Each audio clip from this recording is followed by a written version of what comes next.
welcome back to the M&M Show. We're here for the Pickems for Week 9. How are we in Week 9? By the way, George, and I'm not sure what's happening. I kind of felt like it might, like another shoe might drop. You saw today the NFL, or maybe it was even yesterday, the NFL is like, oh, we might consider a 16-team playoff. Bad idea, by the way. Just an opinion, bad idea. I don't think they're at, 14 teams this year as it is. Also think it's a bad idea. Let's just leave the playoffs alone. Neither here nor there. Don't love the idea of a 16-team playoffs where, like, isn't it going to be bad enough that we're already going to have, like, an NFC East team in the playoffs at all? Like, we're going to do something, and, like, we want, like, better teams, and let's just, like, take the NFC East out of the equation and move on. Yeah, I mean, I would have taken exception to that prior to this weekend where the Eagles did not look good at all. No, but the Eagles yeah. looked bad beating Dallas, like bad. Yeah. All right, so let's get our pick'ems going. We're gonna start out with what I think is maybe the easiest pick of the year. That's tough to say, but man, this is an easy one for me. We've got the Steelers 7-0, looking good, hottest team in football right now, against the Dallas Cowboys 2-6. Coldest team in like the worst team in football right now. Maybe like if Dallas played the Jets, I might take the Jets. I got the Steelers. The spread's at 13.5, and I'm still like, even on the road, like I'm taking the Steelers. I'm taking all those, like, give me the Steelers probably by 20 plus. What do you think? I agree. I think the Cowboys are going to lose. I just saw news recently that we're on our fourth string quarterback because we benched our third string quarterback. So yeah, I had never heard of this guy, by the way. I was like, I don't know who he is. So we're getting to the point where they're the team I follow, and I can't even tell you who's going to be the quarterback next week. It's not Between good. Andy Dalton getting on the COVID list and Dak obviously being out, benching this guy, it's looking bad. It's not good. So that's an easy one for us. We've got Kansas City in our next matchup. They are playing at home to Carolina. A couple weeks ago, Carolina was 3-3 in the playoff hunt, and it's like, all right, time for Matt Rule to just call it a day, give up on this. I do need Christian McCaffrey to get back and play some games for me, but outside of that, like, Kansas City's going to win this one going away. The Panthers are going to be 3-6, and I do start to wonder, like, do you just give up on the season? Do you even bother playing McCaffrey? I'm not sure he'd be okay with that, but like, what do you gain by putting McCaffrey out there for him to get hurt again? Yeah, I'm not sure about that. I think they the record isn't too good most years, but definitely Kansas That's City's going to fair. win this game. You feel like they have to, right, going away. So I've got that one. The spread on that's 10.5. I'm taking Kansas City, and I'm taking them to cover it pretty easily. Yeah, and they're home too, so that's gonna help as much as being home does this year. All right, we've got the Falcons. You picked them last week. Big game. Didn't think they were going to win last week, and they made the Panthers look bad. So, like, good on you. But playing Denver, who had their own comeback of sorts. Denver at 3-4, they're not out of the playoff hunt. Remember, a 7th team gets in. So, like, they're still maybe in the playoff hunt here. It's a decent defense. Who do you got on this one? The Falcons are favored by 4. Like, this is a winnable game, right? It's a winnable game for the Falcons. As much as I hate to bet against the Falcons because I can't seem to get them right most weeks, especially if I bet against them. But I'm thinking that the Broncos are going to take this one. Taking the Broncos here. Calvin Ridley's hurt. That's what makes Julio Jones effective these days, is having Calvin Ridley as that second option. I'm going to go with the Broncos. I think they're looking a lot better with Drew Lock lately. I can't argue that the Broncos look better. I am going to take the Falcons on this one, even with the injury to Calvin Ridley. Russell Gage can get in there and still have an impact. And I think the Falcons have looked although they haven't won all the games since the change, they've looked more competitive since changing to the new coach. And I think this is maybe a spot for them to continue, like just with a little momentum.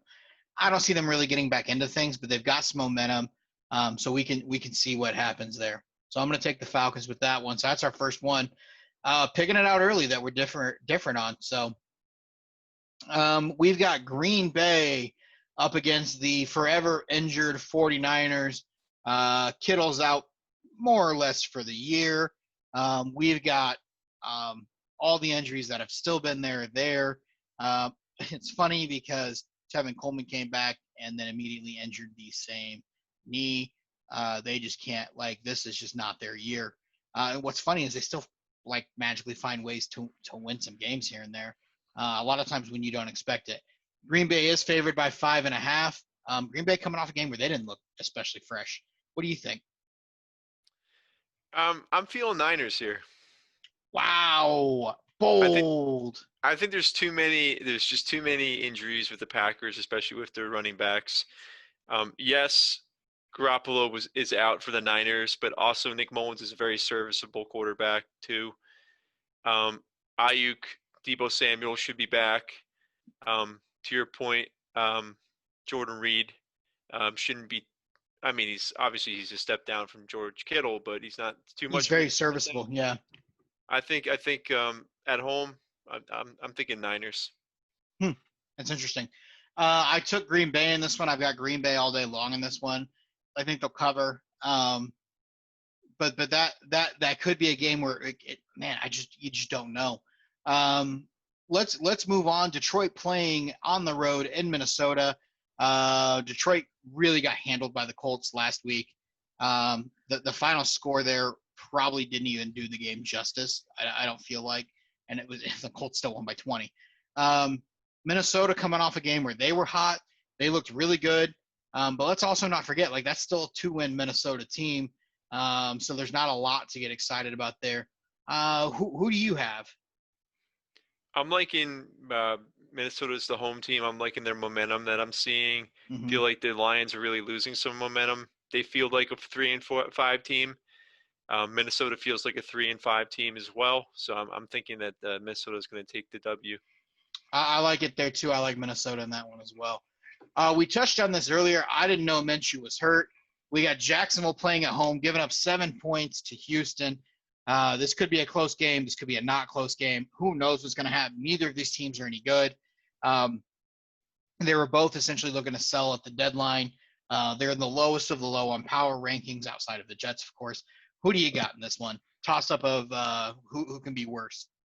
I mean, you got to go Texans on this one. Yeah, I think so as well. I think you take the Texans and probably to cover, but really, who knows? Yeah, All right, we got Tennessee playing at home to the Chicago Bears. 5-3, those Bears are, and the 5-2 Titans. What do you got going on there? Titans by 5.5 is a spread. I'm thinking bounce back for the Titans, especially. I saw a lot of issues with the even though they played the Saints really well, the Bears seen a lot of issues with the offense there. Doesn't seem like that they can get it going. I It's feel like the recurring too. Yeah, Titans could put a lot more pressure between their run game and between their passing game. They put a lot more pressure on the Bears to score more points. Saints are kind of down and out to an extent. You know, they're not the most powerful version of the Saints that you'll find. I'm thinking Titans. yeah. I have a hard time disagreeing with you there. I'm taking the Titans all day long in that one. We've got the Washington football team. Again, this is a competition of bad here in the NFC East. The Washington football team, they are favored by 3 against the Giants. This Giants, like, they had a chance to tie up that game. Questionable call by the officials there on Monday night. The Giants have been looking better, even if the scoreboard isn't necessarily dictating that. Who do you got in this one? And again, a competition of who can be worse. Yeah, as a coin flip, and it's a home game, and factoring in that the Washington football team is not as injured as the New York Giants, I'm going to go with Washington for that reason.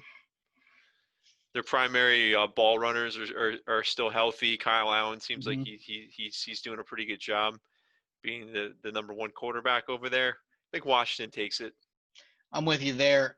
We've got the Jets at home in the next one to the New England Patriots. Patriots aren't very good, but fortunately for the Patriots, this is a good time for you to be playing the Jets because they are just horrific. I've got the Patriots on this one. The spread is 7. I don't know that the Patriots are going to cover the spread. Maybe they will, but I've still got the Patriots winning this game. What do you think? I think it's a bounce back game for the Patriots. They're going to win, but it's not going to be a blowout. It's going to be pretty close. Yeah. Next game on the slate, we got Arizona playing at home to Miami. This is one that I'm probably going to add a little extra confidence to because I made this pick before realizing Gaskin was out. But I'm taking Arizona. They're favored by 5. You kind of hit the nail on the head. Like Tua had what, 81 yards? You said. Like I don't have a Something like in the 92 range, I yeah, think. it's not a ton. If they can't score, they're not going to stop Kyler Murray. And so I think this kind of little awesome game from the Dolphins is this little awesome run they've had is gonna kind of come to a screeching halt here. Arizona's only favored by 5. I think this is one that I'm going to put the hammer on with some of the injuries in Miami because I'm definitely not a Matt Breida or Jordan Howard fan. And if those are the guys taking over for Gaskin, who's really been like a good runner for Miami, like all right, keep him. I'm gonna take the Cardinals winning this one against a rookie quarterback going away. Yep, I agree with that. I think Cardinals are going to win. Boy, love it. All right, we've got Buffalo. We got the Bills 6-2 playing at home to Seattle in a game that the Seattle is favored by 2.5. Buffalo has not been playing well. However, Seattle likes to air the ball out, and if the wind and the conditions in Buffalo cause Seattle to just become a one-dimensional running team, right? Because if again, we saw the wind that bad last week, right? Things were bad last week. You could not throw the ball. That keeps Buffalo in this game, right? Otherwise, I mean, I've got Seattle winning this, covering no problem. But like this could be a game where like the weather in Buffalo really plays a factor in it. What do you think? Yeah, I agree with you. I think if the bad weather will help the Bills, especially with the injuries and like the overall health of the running backs for the Seahawks. Ultimately, I still think the Seahawks pull it out. I'm But I'm I'm taking the Seahawks, but that might be one that I'm keeping an eye on the weather, and I might switch a pick late in and also the going. one of my loves is, I was thinking about doing Zach Moss because I really think He's coming along. He had a big game coming last week. along. There was another guy that got started against me. What are you gonna do? Right. All right, we've got Tampa playing at home to New Orleans. Tommy Terrific lost in week 1 to this New Orleans team. Tommy Terrific has seemed to come a long way since then. Um, Tampa's been looking good, even though like they struggled against a pretty bad Giants team. They definitely play way better at home. I got Tampa in this one. The spread on this is 5.5, so not a giant spread. But like the Saints weren't exactly like barn burners and somehow finding a way to almost lose to the Bears. Uh, what do you think?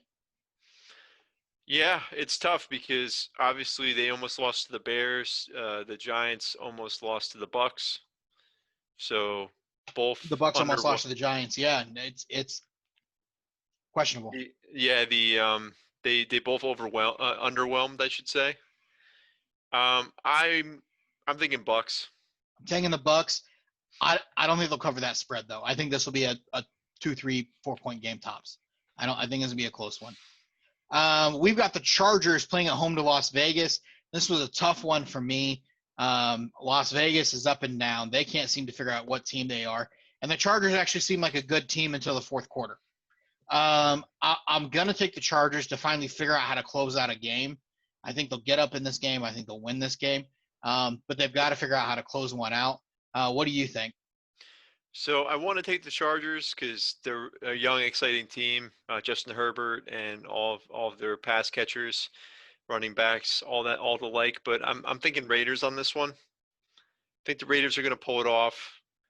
Um, I just think that they're a solid team, and they're going to bounce back. The Chargers seem to find a way to lose it Mm-hmm. when it comes down to it, and I think that that's going to happen again. We'll see. I hope not. I'm going to count on them to win a game. We'll see what happens. We've got Indianapolis in the last game of this isn't the last game of week 8, or week 9, but that's where we're going to stop. Indianapolis playing at home against Baltimore. I think Baltimore is definitely the better team here, no doubt about it. They are favored to win by 2.5. I'm going to take Indianapolis for the win, though. I think playing at home, I think they'll have an opportunity to win. I think they'll actually have an opportunity to move the ball against a pretty good defense in Baltimore. And I'll tell you what, that Colt defense, they are looking way better with Darius Leonard back off the IR, or back off the shelf. I guess he was never on the IR. They look way better coming off that bye week, way better with Darius Leonard. They have some weapons. I am concerned about their depth at wide receiver, but I think they'll find a way to win this game. It's kind of like a throwback to the Peyton Manning era. They're not necessarily the better team, but they're playing at home, and although that doesn't mean as much this year, I do think they'll find a way to win this game. So honestly, I think Lamar's due, and I think that they're both pretty impressive. Ravens are 3-0 at home, away. Indy is 3-0 at home. Something's got to give. I think it's close. I think it's going to be a squeaker, but I'm going to go Ravens. Yeah, I thought about that as well. And the one thing that gives me pause about Lamar in this game, as far as just like taking him or him having a big game, is he likes to kind of scramble and jitterbug and get around. And I know he's done that against a lot of teams. And I know there's some good defenses out there. Don't get me wrong. But I look at this Colts defense is built a little bit almost like the Chiefs defense. Shocking, Chris Ballard coming from the Chiefs and all. Fast linebackers. And these are guys that typically know how to get in, get against the quarterback, get him out of the pocket, but keep him contained. And the other thing is, he's like, if you start running around against the Colts, they're going to hit you, and they're going to hit you at every position, right? Their cornerbacks know how to hit, their safeties know how to hit. They're going to hit you at every position. And so we'll see. There are definite questions, especially I was watching the end of that game against the Steelers, and there are definite questions about his protection. When he needs to stay in the pocket to throw the ball, there are definite questions there. And if the Colts can keep him somewhat contained and make him throw the ball, the Colts win that game. If he's not out of the pocket and throwing the ball that way, and he's just in the pocket trying to do it, that ball hawking Colts defense they'll score a touchdown and they'll win this game. I really do believe that, because we've kind of dissected before, where he hurts is if you expect him just to sit in the pocket and throw the ball, that's not a strong suit for Lamar. It's not Lamar Jackson's. It's not his strong suit. He needs to be able to get out of the pocket and create. And if he can't do that, then he's in trouble. That's when he throws picks. That's when he throws wide. That's when he throws low, and he just can't find his receivers. Yeah, I think it's gonna be a close one. It's gonna be fun. It's gonna be fun to watch. Yeah, that's honestly, like, that's one of my excited games. That'll be on the national TV for you there, George. I don't know why I called you Bill. So that one will be on the national television, CBS, on Sunday morning. So. Yeah, if I was Bill, I wouldn't have bet against the Bills. I would have gone with them. But yeah, I mean, we've got some differences this week. It's going to be fun to see how it ends up. We do. We got 4 of them this week, so let's see what happens here. George, anything you want to say to the fine people as we sign off today? No, stay safe, enjoy some football, and good luck with in the next couple of weeks, because this is really when the fantasy year gets made or lost. This is it, right? We're going to head into playoff season here soon. So, all right. Thanks, gang. Thanks for joining another M&M show. Look forward to seeing you back here next week. Take care.